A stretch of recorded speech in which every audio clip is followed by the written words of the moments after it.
Well, I think the panel today, this afternoon, I think we're talking about an unsafe world and perhaps how to make the world less unsafe. The world has always been unsafe, but it's been manageable. I think it's been unsafe short of total war. So what's happening? I think an issue before us is to what extent history is linear. We thought that, we've heard today about technological advancement, artificial intelligence. I also think biotechnology is fascinating. We also saw some figures, intriguing figures on the renewable energy. So if you plot a graph, technology is upward sloping. So it's like, if you saw a movie, one of my favorites in 1985 was Back to the Future. So if you want to see the future, you just keep watching these sci-fi movies. And there was a thing called a hoverboard. And the hoverboard now exists. You can actually hover above ground. It's not commercialized yet, but it will come. And we can probably soon fly around. We'll be able to fly around, I hope maybe within my lifetime. There's still some safety issues, some costs, affordability, but technology keeps going up. So you see the fourth industrial revolution, all this talk about AI and biotech and so on, that's undeniable. But when it comes to what we thought was linear, and that is, you might say global governance, we can say that the post-World War II global order, the liberal international order that has been based on certain rules, that order, that system now is unraveling. 10 years ago there was some debate whether it was unraveling. Now there is no debate. There's a consensus that's unraveling. It's unraveling because central authority, the central system, the institutions in the UN, the Bretton Woods institutions are all weakening, not so acceptable, not workable, not effective anymore. At the same time, we're seeing this so-called power shifts and power transitions. In 1960, the US accounted for 40% of global GDP. Now it's less than 20%. And China has come from nowhere to soon be the largest economy in the world. So you see that the Chinese are not satisfied with the rules-based liberal international order. China wants, Belt Road Initiative, Asian Infrastructure Investment Bank, New Development Bank is very assertive in South China Sea, along the Mekong region, Mekong River, building dams and so on. So the world as we know it, we thought that we found a way, after wars upon wars, conflicts to no end, that we found a way to have some kind of a workable peace. And that it's lasted a long time, 7 decades, a long time, but it has now run its course. You look around, China, Japan, in Asia, China, ASEAN, tension, friction, some conflict.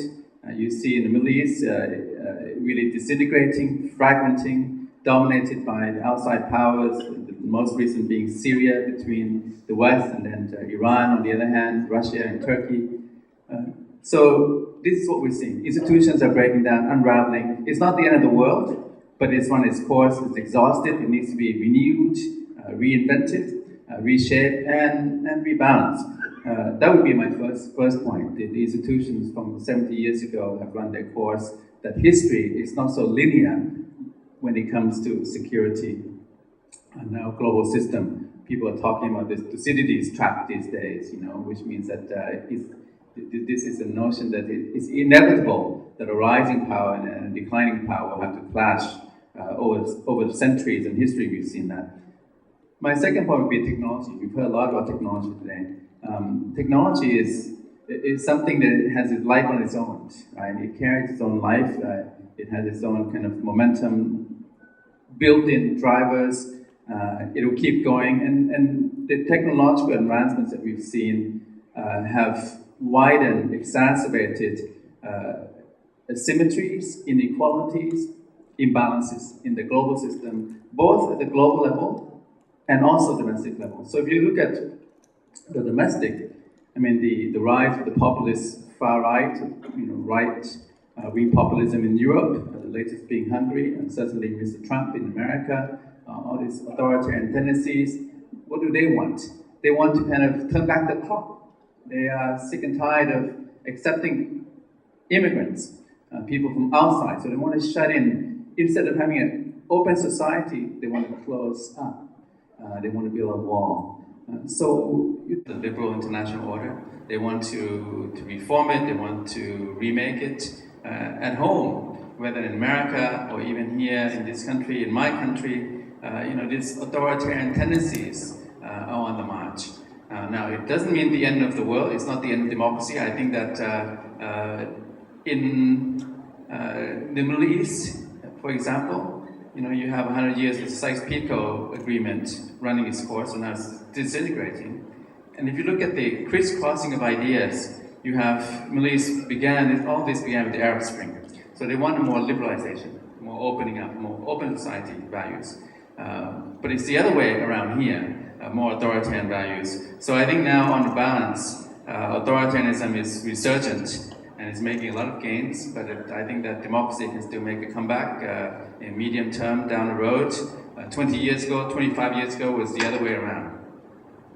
So my final point would be that apart from outlining how global institutions have unraveled, the 70-year liberal order has unraveled, broken down, technology has exacerbated this system. Finally, what do we do about it?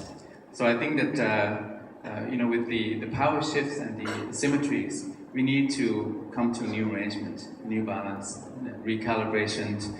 China will have to have a bigger role, there's no doubt. The US has to reinvent itself, and I think it's no help that the US is beset by a domestic political civil war almost.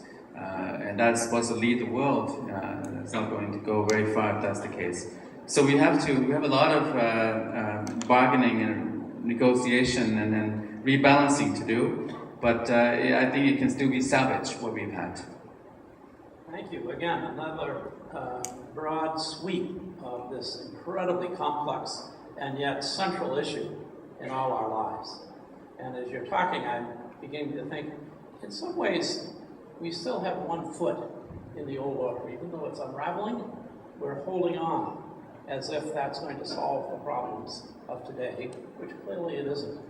And that's part of the challenge, I think, that's in front of the world, in front of us. Like the movie, since you brought up a movie, I'll bring up my favorite movie of Ghostbusters. Who are you going to turn to on the issues, right? So who are we going to turn to, do you think, to provide some leadership, to provide some real strong, for given the state of leadership in the world, any ideas on how are we going to solve this issue? Who are we going to turn to? Siwa, you got any thoughts on that? Well, I think obviously the state cannot relegate its responsibility. The state plays a crucial role in maintaining, providing security. But unfortunately, the state is also part of the problem rather than the solution. A lot of time we see how the state actually perpetuates issues related to security. Indeed, when the state should be the one that's providing it. A famous writer in Indonesia by the name of Gunawan Muhammad wrote an essay about how the state can be a monster, referring to Suharto's state, where the military held a dual function of one, of course, to protect the territory of the state, on the other hand, from outside threats, but on the other hand, also to maintain unity internally at the cost or at any kind of cost. So a lot of Indonesians themselves then became victims of the state. I think we have to look beyond the state. We have to look at non-state actors as well. NGOs, intellectuals, public intellectuals, organizations belonging to the civil society, tech, startup companies and so on, that comes up with entrepreneurs with interesting ideas. All these can be resources that we can tap into beyond just depending on the state to solve security issues. Yeah. I think that a few hundred years ago, that question would have been answered by saying the church we turn to the church for leadership.